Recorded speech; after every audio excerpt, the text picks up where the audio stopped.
स्वागत छ मेरो च्यानलमा। आज मैले चिकन पकौडाको रेसिपी लिएर आएको छु। चिकन पकौडाको लागि सामग्रीहरू चाहिँ देखाउँदै छु। बोनलेस गरेको चिकन, अनि प्याज दुईटा काटेको, मैले चाहिँ सुजी हाल्दै छु, बेसन 1 कचौरा, खुर्सानी 4वटा, धनिया चप गरेको, अदुवा र लसुन,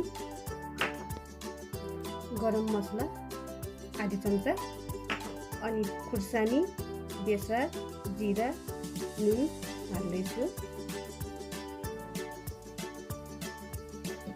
प्याज हाल्दैछु,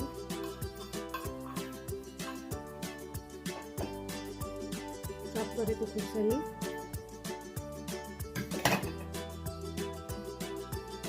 धनिया,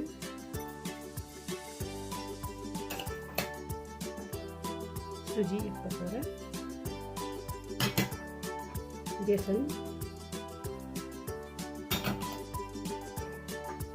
अदुवा लसुनको पेस्ट, गरम मसला आधी चम्चा, बेसार सानो चम्चा 1 चम्चा हालेको छु, जिरा पनि 1 चम्चा सानो चम्चाले, खुर्सानी चाहिँ स्वाद अनुसार। पकौडा प्रायः जस्तो पिरो नै हुन्छ, म पिरो नै गर्छु। नुन पनि स्वाद अनुसार हाल्नु होला।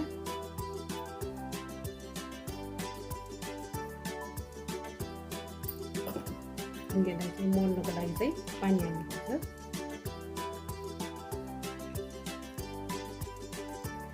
पानी थोरै थोरै गरेर हाल्नु होला। यसलाई मुस्दैछु।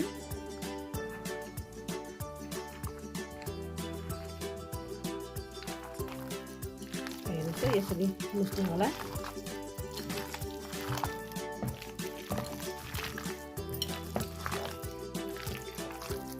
हेर्नुहोस् त, यो रेडी भयो। अब म यसलाई चाहिँ 5 मिनट छोप्दैछु। हेर्नुहोस् त, 5 मिनट पनि भयो। अब म यो पकौडा बनाउनको लागि चाहिँ तेल बसाल्दैछु। हेर्नुहोस् त, मैले तेल पनि बसालिसकेँ। हेर्नुहोस् त, तेल पनि तातिसक्यो। अब म पकौडालाई हाल्दैछु।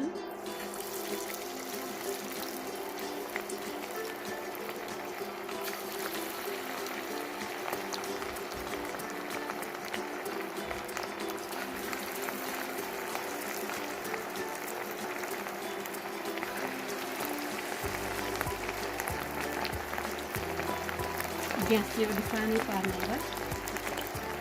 यसो छिटो पार्दाखेरि भित्र पार्दैन।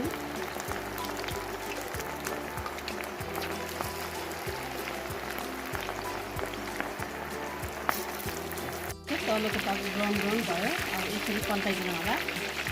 सबैलाई यसरी पल्टाइदिनु होला। हिट चाहिँ अलिक सानैमा राख्नु होला।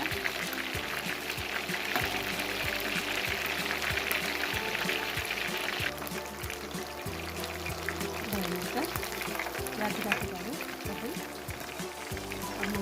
निकालेर सल्ट गरेर देखाउँदैछु।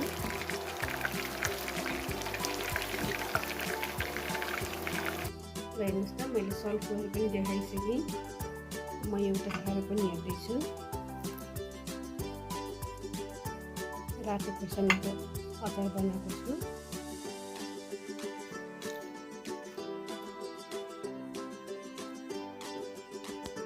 एकदम मिठो छ, पिरो पिरो अचार, एकदमै पिरो, एकदम स्वादिलो। हजुरहरूले पनि घरमा यस्तै गरेर बनाएर खानु होला। हजुरहरूलाई मेरो भिडियो मन परेमा लाइक, कमेन्ट, शेयर, सब्सक्राइब गर्न नभुल्नु।